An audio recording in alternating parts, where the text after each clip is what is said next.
প্রথমে আপনি গুগল ব্রাউজারে যাবেন, সেখানে লিখবেন land.gov.bd। এখান থেকে ভূমি তথ্য বাতায়ন, এখান থেকে আপনি লগ ইন করবেন।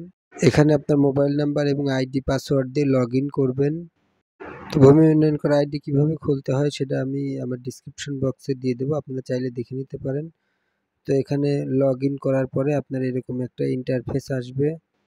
এখানে আপনাকে এলডি টেক্সে ক্লিক করতে হবে। এলডি টেক্সে ক্লিক করার পর এখান থেকে আপনাকে খতিয়ানে যেতে হবে। খতিয়ান যুক্ত করুন অপশনে ক্লিক করতে হবে। এখান থেকে বিভাগ রাজশাহী দিয়ে দিচ্ছি, বিভাগ থেকে জেলা, জেলার পর উপজেলা আমি এখানে একটা দিচ্ছি, আপনারা আপনাদের ইচ্ছা মতো দিয়ে নেবেন। এখান থেকে মৌজা দিতে হবে। মৌজা দেওয়ার পরে আপনাকে জরিপের ধরন নিয়ে দিতে হবে। এখানে খতিয়ান নাম্বারটি দিতে হবে। হোল্ডিং নাম্বারটি ম্যান্ডেটরি না, আপনার চাইলে দিতে পারেন, না দিতে পারেন। এখানে সংযুক্ত হিসেবে খতিয়ান বা দাখিলা যুক্ত করে আপনাকে, যদি আপনি নিজে সরাসরি মালিক হন তাহলে নিজ মালিক, এবং উত্তরাধিকার সূত্রে উত্তরাধিকার ক্লিক করে এখানে দিলেই কিন্তু খতিয়ানটি আপনার আইডিতে যুক্ত হয়ে যাবে। এই যুক্ত হওয়ার পরে আপনাকে হোল্ডিংটি ইউনিয়ন ভূমি অফিস কর্তৃক অনুমোদনের জন্য কয়েকদিন অপেক্ষা করতে হবে। তো ইউনিয়ন ভূমি অফিস কীভাবে অনুমোদন করে আমি সেটি লগ ইন করে দেখিয়ে দিচ্ছি। ইউনিয়ন ভূমি অফিসে লগ ইন করার পরে এরকম একটি ইন্টারফেস আসে। এখানে থেকে ভূমি উন্নয়ন করে গিয়ে কিন্তু ইউনিয়ন ভূমি সহকারী দেখতে পান যে কারা কারা আবেদন করছে। এখানে দেখা যাচ্ছে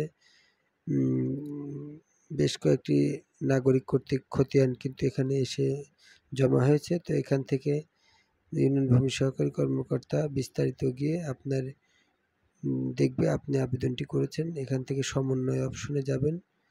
সমন্বয় অপশনে যাওয়ার পরে তিনি কিন্তু আপনার খতিয়ানটি আপনার নামের সঙ্গে মিলিয়ে দেখে যদি দাগ সব কিছু ঠিকঠাক থাকে তাহলে তিনি আপনার খতিয়ানটি সমন্বয় করে সংশোধন করে দেবেন। তো এইটুকু কাজ হচ্ছে ইউনিয়ন ভূমি অফিস কর্তৃক সম্পাদিত হবে। ইউনিয়ন ভূমি অফিস এই কাজটি করে দেওয়ার পরে আপনার আইডিতে আপনি তখন হোল্ডিংটি অনুমোদিত হিসেবে দেখতে পাবেন। এখান থেকে হোল্ডিংয়ে গিয়ে আপনি এখানে ক্লিক করবেন। ক্লিক করলে আপনার এখানে আপনার পেমেন্ট অপশনটি চলে আসবে, একটু সময় নিচ্ছে। দেখুন এখানে কিন্তু আপনি জমির তথ্য এবং আপনার বকেয়া সব কিছু দেখতে পাবেন। এখানে সব ঠিকঠাক থাকলে পেমেন্ট অপশনে গিয়ে এখানে ক্লিক করতে হবে। ক্লিক করার পরে আপনার এখানে আপনি যে ব্যাংকের মাধ্যমে পেমেন্টটি দিতে চান সেটি সিলেক্ট করবেন। বিকাশ, নগদ, রকেট বিভিন্ন অপশন আছে। তো আমি বিকাশটি অপশনটি দিয়ে পরবর্তীতে চলে যাচ্ছি। তো এখানে আপনাকে বিকাশ নাম্বারটি দিতে হবে। বিকাশ নাম্বারটি দিয়ে কনফার্ম করতে হবে।